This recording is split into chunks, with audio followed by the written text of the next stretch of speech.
de cette nouvelle étape et le gouvernement demain les détaillera lors d'une conférence de presse. Il y a d'abord ce qui ne changera pas par rapport à ce que nous avons vécu au printemps.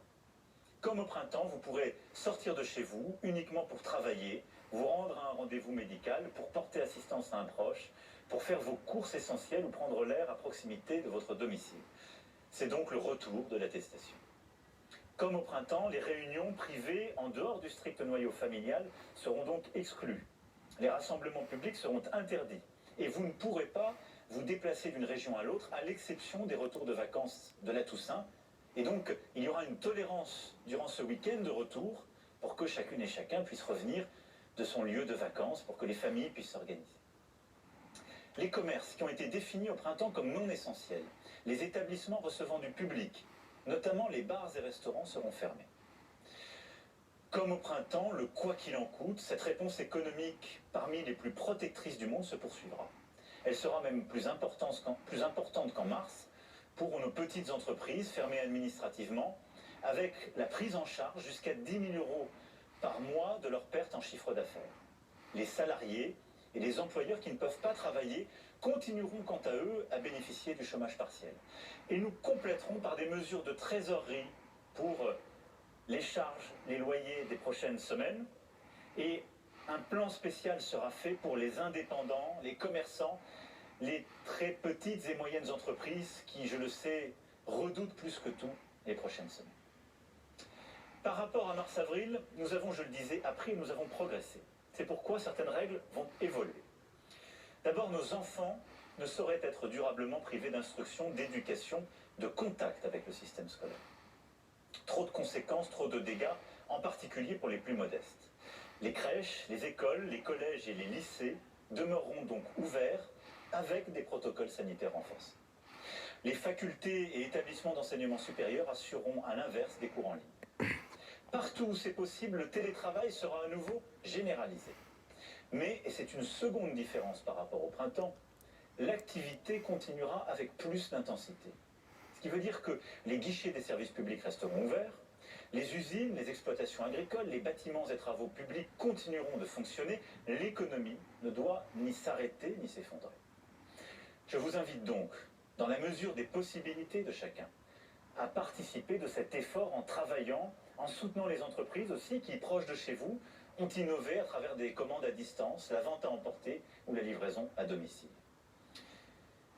Le gouvernement d'ailleurs accompagnera les très petites et petites entreprises comme les moyennes entreprises, les artisans aussi qui entreprendront des démarches de numérisation.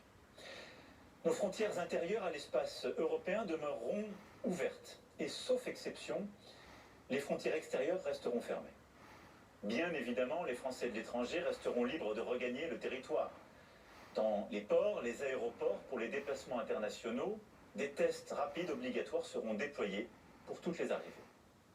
Aucun voyageur ne doit pouvoir entrer sur le territoire européen sans qu'on soit certain qu'il n'est pas porteur du virus.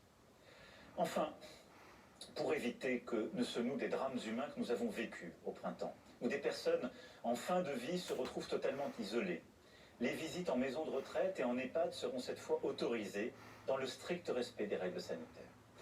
Je souhaite aussi que les personnes en situation de handicap puissent bénéficier des souplesses dont elles ont besoin.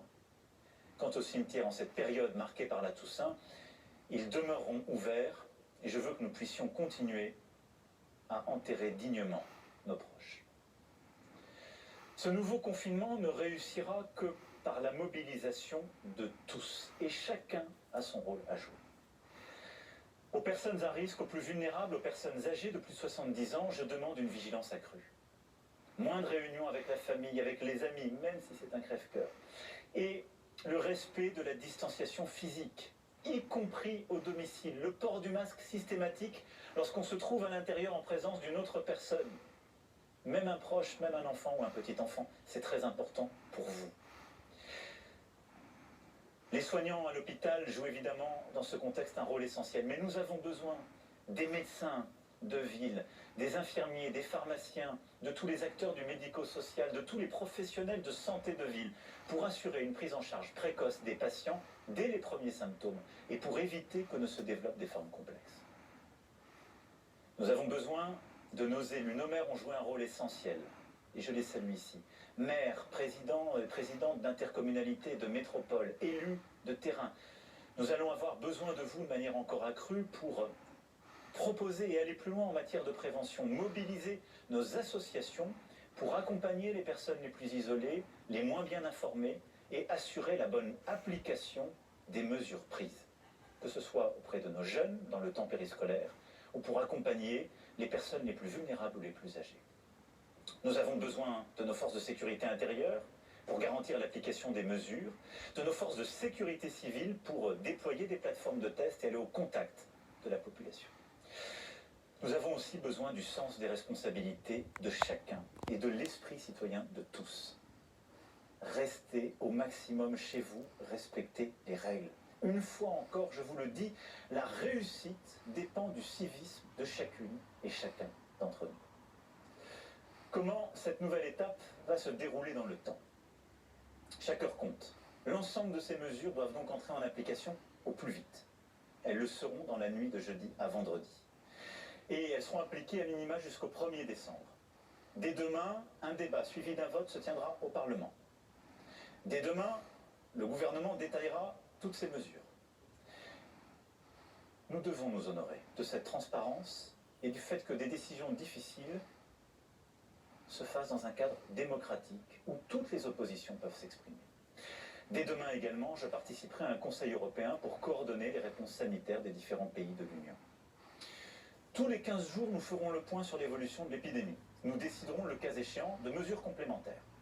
Et nous évaluerons alors si nous pouvons alléger certaines contraintes, en particulier sur les commerces.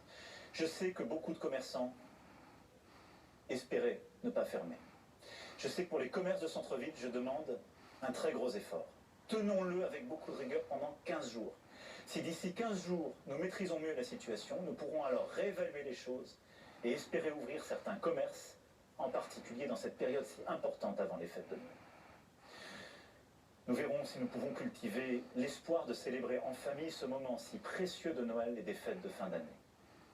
Notre objectif à terme est simple, réduire très fortement les contaminations et passer de 40 000 contaminations par jour à 5 000, ralentir significativement le rythme des entrées à l'hôpital et en réanimation. Et ce n'est qu'alors que nous pourrons pleinement redéployer une stratégie testée, alertée, protégée, renouvelée, complétée.